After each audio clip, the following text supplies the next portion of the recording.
আচ্ছা বলুন তো কার চিংড়ি মাছ ফেভারিট? আমার কিন্তু অনেক ফেভারিট। তবে আমরা জানি যে চিংড়ি মাছে প্রচুর অ্যালার্জি।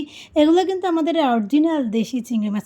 হ্যালো এভরিওয়ান, আসসালামু আলাইকুম। কি অবস্থা সবার, কেমন আছেন? আশা করি সবাই ভালো আছেন। চলে আসলাম আরও একটি লং ভিডিও নিয়ে। আজকের লং ভিডিওটা হচ্ছে আমাদের ফেনী শহরের সবচাইতে সুপার ডুপার বড় মাছের আড়ত, মানে মাছের বাজার। আজকে আপনাদেরকে ঘুরে দেখাবো। তো চলুন কথা না বাড়িয়ে শুরু করি। এই যে দেখেন পথে দিয়ে যাচ্ছি, আর এই বাজারে যাইতে গেলে কিন্তু একদম সকাল সকাল যেতে হয়। সকাল সকাল গেলে আপনি কিন্তু ভালো ভালো মাছ পাবেন। যদি দেরি করে যান তাহলে কিন্তু ভালো মাছ পাওয়া যায় না। তো এই যে শুরু থেকে বাজারে চলে আসছি, এটা হচ্ছে বাজারের প্রথম গলি। যাই হোক, এখানে আশেপাশে দোকানগুলো কিন্তু এখন অনেকটা বন্ধ। ঠিক আছে, অনেকগুলো দোকান এখনও বন্ধ আছে। তো আমরা চলে যাব মাছের আড়তে। এটা হচ্ছে জাস্ট এমনি ভিতরে যাওয়ার সময় গলিগুলো পড়তেছে আর কি। আশেপাশে এখন মুদি দোকানগুলো এখনও বন্ধ। মাছের আড়তটা কিন্তু তাড়াতাড়ি খুলে, সবজির দোকানগুলো। এই দেখেন একটা সবজির দোকান পাইয়া গেলাম। তারপরে যাই যে মুদি বাজার, অনেকগুলো মুদি বাজার খুলেছে। এই যে শাক সবজি ধনিয়া পাতা এভরিথিং সবগুলো আছে। এই যে এখন ঢুকতেছি মাছের আড়ত, মানে মাছের বাজারে আর কি। এটা হচ্ছে ফেনীতে সবচেয়ে বড় মাছের বাজার। এখানে শুটকি টুটকি থেকে সব কিছু পাওয়া যায়। আর শুটকি কিন্তু আমি খাই। আপনাদের কার কার শুটকি খেতে পছন্দ অবশ্যই জানাবেন। আমি কিন্তু ইলিশ শুটকি খাই। আর এগুলো হচ্ছে কিন্তু পান। আর এই পাখিতে কিন্তু একটা পান দোকানদার মামাও ছিল, ওনার একটু শর্ট একটা ভিডিও নিয়ে নিলাম। উনিও কিন্তু পাইকারি হারে পানগুলো বিক্রি করে। আর এই বাজারে কিন্তু সবগুলো কিন্তু পাইকারি পাওয়া যায়। মাছগুলোও কিন্তু একদম পাইকারিতে বিক্রি করা হয়। এই যে তারপরে এই যে শুরুতেই কিন্তু এই যে মাছ দোকানদার মামা, উনি বলতেছে কী মাছ নেবেন কী মাছ নেবেন। আসলে বুঝি নেই, যখন আমরা বাজারে যাই দোকানদাররা শুরু করে দেয় কী নেবেন কী নেবেন কী নেবেন। তারপরদেরকে শর্ট করে ভিডিওগুলো দেখাচ্ছি। চিংড়ি মাছ, পাবদা মাছ, তারপর হচ্ছে রুই মাছ, কাতল মাছ, ঠিক আছে, কাতলা মাছ আমরা নোয়াখালীরা আমরা কাতলা মাছ কই। তারপরে চিংড়ি মাছ রিংসা মাছ কই, ঠিক আছে। তারপরে এই যে নদীর কিছু মাছ আছে, তো নদীর মাছগুলো তেমন একটা নাম জানি না, নদীর মাছগুলো আসলে বেসিক্যালি খাই না, সেটার জন্য নামও জানি না।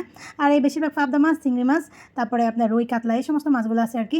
তো আসলে শহরে ওঠার পর থেকে বুঝছেন, মানে ফেনীতে আসার পর থেকে রুই কাতলা মাছ খাওয়াটা বন্ধ করে দিছি, কারণ এগুলো বাজার থেকে নিলে অনেক গন্ধ, এটার জন্য খাইতে পারি না। আর এগুলো হচ্ছে অরিজিনাল আমাদের দেশি চিংড়ি মাছগুলো, ওই যে ছোটো ছোটো যে চিংড়ি মাছগুলো, এই মাছগুলো কিন্তু রুই কাতল কাল্লেরা, তারপরে কালিকুনি আর কি, কালিকুনিটা কাল্লেরা কই আমরা।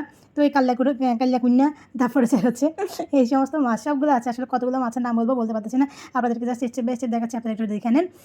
তো আমি কিন্তু আবার খুব ভালো বাজার করতে পারি। ছোটোবেলা থেকে আসলে আমার বাজার করার অভ্যাস ছিল। তো এগুলো হচ্ছে একেবারে অরিজিনাল চিংড়ি মাছ। এগুলো হচ্ছে মনে হয় কী চিংড়ি আসলে ভুলে গেছি। আপনারা অবশ্যই কমেন্ট বক্সে জানিয়ে যাবেন এটা কী চিংড়ি মাছ, ঠিক আছে। তো ছেলেরও চুলকানি আছে, তারপরেও চিংড়ি মাছ নিয়েছি, কারণ ছেলে খুব পছন্দ করে চিংড়ি মাছ। আমার আবার বড় চিংড়ি মাছগুলো খেতে তেমন একটা ভালো লাগে না, ছোটো চিংড়ি মাছগুলো খেতে ভালো লাগে। এগুলারে কী মাছ বলে জানি না। ওই যে আমাদের গ্রামের ভাষা আমরা কিন্তু এটারে বলি, ভেদা মাছ বলি, বুঝতে পারছেন। তো এটার বইয়ের ভাষা কী মাছ বলে জানি না, অবশ্যই আপনারা জানালে কমেন্ট বক্সে জানিয়ে যাবেন। এটা হচ্ছে তেলাপিয়া মাছ। শহর উঠে পরে মোটামুটি একটু তেলাপিয়া মাছ খেতাম, মানে ছেলে একটু পছন্দ করতো। আগে খেতাম না, মানে তেলাপিয়া মাছটা এই জন্য খেতাম, তেলাপিয়া মাছের গন্ধ ছিল না আর কি, সেটার জন্য। কিন্তু এখন নাকি তেলাপিয়া মাছে প্রচুর পরিমাণে অ্যালার্জি, সেটার জন্য আর খাচ্ছি না। আর সব মাছে নাকি অ্যালার্জি, সেটার জন্য খাওয়া হচ্ছে না। তো বাই দ্য বাই, মাছের বাজারটা অলরেডি আপনাদেরকে ঘুরে ঘুরে দেখানো হচ্ছে, দেখাচ্ছি। আপনারা যারা ফেনীতে থাকেন অবশ্যই ফেনী ভিতরের বাজার, এটার নাম হচ্ছে ভিতরের বাজার, চলে আসবেন। এখানে সব ধরনের মাছ পেয়ে যাবেন একদম। তবে সকাল সকাল আসার চেষ্টা করবেন, সকালে মেবি 8টার দিকে আসার চেষ্টা করবেন। 8টা বাজে আসলে সবসময় তাজা তাজা মাছ পাবেন। আর যদি একটু লেট করে আসেন তখন কিন্তু একদম পরিপূর্ণভাবে মাছগুলো পাওয়া যায় না, প্রচুর হচ্ছে, যার কারণে অনেক সময় বিক্রি হয়ে যায়। তো এটা হচ্ছে নিচতলায় হচ্ছে মাছের বাজার, আর দোতলায় হচ্ছে মাংস মুরগি ওই সব বাজার। তো চলুন আমরা একটু দোতলায় চলে যাই। এখন আপনাদেরকে দোতলাটা একটু ঘুরে দেখাচ্ছি। দোতলাতে শুরুতে এই যে দেখেন সিঁড়ি দিয়ে উঠতেছি, আর সিঁড়ি দিয়ে উঠলেই সব মুরগি দোকানদার আর গরু মাংস দোকানদার আছে আর কি। তো বেসিক্যালি আমি ভিতরের বাজার থেকে গরু মাংস কিনি না, কারণ গরু মাংস কিনতে গেলে ওরা আমাকে একেবারেই ঠকাই দেয়, মানে হাড়গুলা দিয়ে দেয়, বেশিরভাগ মাংস দিয়ে বলে হাড়গুলা দিয়ে দেয়। তো সেটার জন্য আমি কয়েকবার কিনছি, কিন্তু বারবার ঠকেছি। আর বেসিক্যালি আমি গরু মাংস কিনতে গেলে আমি সেটা স্বপ্ন থেকে কিনি। এই দেখেন এগুলো হচ্ছে মুরগি, লাল মুরগি, কবুতর ইত্যাদি ইত্যাদি সবগুলো আছে। তো আমরা আসলে সাদা মুরগিটা একটু কম খাওয়া হয়, লাল মুরগিটা একটু বেশি খাওয়া হয়। তারপরে এই যে ছোটোখাটো একটা ভিডিও নিলাম। তারপরে বাজার শেষ, এই যে মাঝখান দিয়ে আবার একটু ডিম নিয়েছি, কী বাজার করছি। এখন বাসায় চলে আসছি। বাসায় চলে আসার পরে এই যে দেখেন এখনও সবগুলো এলোমেলো আছে। দুইটা লাল মুরগি নিয়েছি, তারপরে একটা দেশি অরিজিনাল মুরগি নিয়েছি, তারপরে সাদা মুরগি নিয়েছি। সাদা মুরগিটা আসলে রান্না করে কম খাই, কিন্তু সাদা মুরগি আপনার চিকেন ফ্রাই, তারপরে নুডলস ইত্যাদি ইত্যাদি এসব কিছুতে লাগে।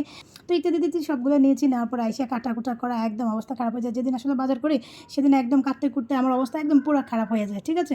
তো আজকের মতো সবাই ভালো থাকবেন, সুস্থ থাকবেন। আর বেশি কথা বলবো না, ভিডিওটা আর লং করবো না, এমনিতে মনে হয় মেবি 5 মিনিট হয়ে গিয়েছে। তারপরে সবাই ভালো থাকবেন, সুস্থ থাকবেন, বিদায় নিচ্ছি। যদি ভিডিওটি ভালো লাগে অবশ্যই শেয়ার করে আপনার টাইম জেনে রেখে দিতে পারেন। আল্লাহ হাফেজ।